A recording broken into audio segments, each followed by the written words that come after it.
When I went home that day, I had some shocking news waiting for me. Dad was really unwell and was given time off work. And to make matters worse, I found out that he'd gotten sick because our immigration status had been under threat for a few months and he'd been trying to deal with it. If we lost the case, we'd have to go back to Romania. I felt devastated. I skipped the next few days of school to help Mom take care of Dad.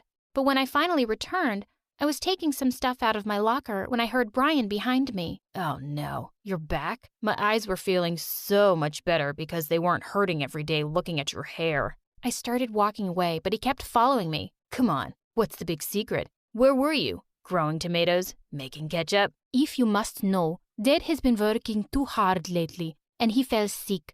So I was taking care of him. Oh, I feel so sorry for your dad. Sorry that he has such a dumb, ugly daughter. And he brought her all the way from Romania and worked so hard just so she can have a good life. You made him sick, Ketchup Head.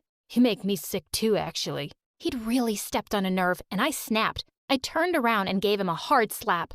You're just a spoiled, ungrateful brat who's been given everything in this world, and you just want to waste it and make others miserable. To think I ever felt sorry for you. I hate you, and don't worry. Soon enough, you won't ever see me again.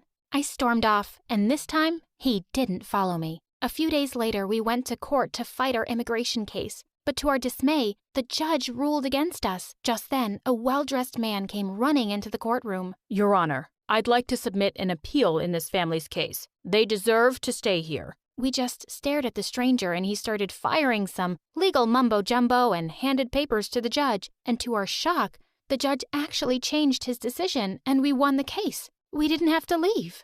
As we hugged each other, we turned to the man and thanked him over and over again. But sir, if I may ask, who are you?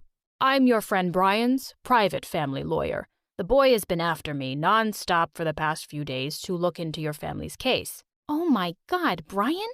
Did he really do that? I headed straight for school after that. I looked everywhere and finally found him sitting alone on the bleachers. He looked stunned to see me as I sat down beside him. Brian, why did you do that? I don't know. Maybe because you tried to help me, even though I've been nothing but a complete jerk to you. And maybe because I've had a crush on you from the start. My face broke into a huge grin. I always knew it. You like Ketchup Head. With that, I pulled him in for a long, steamy kiss.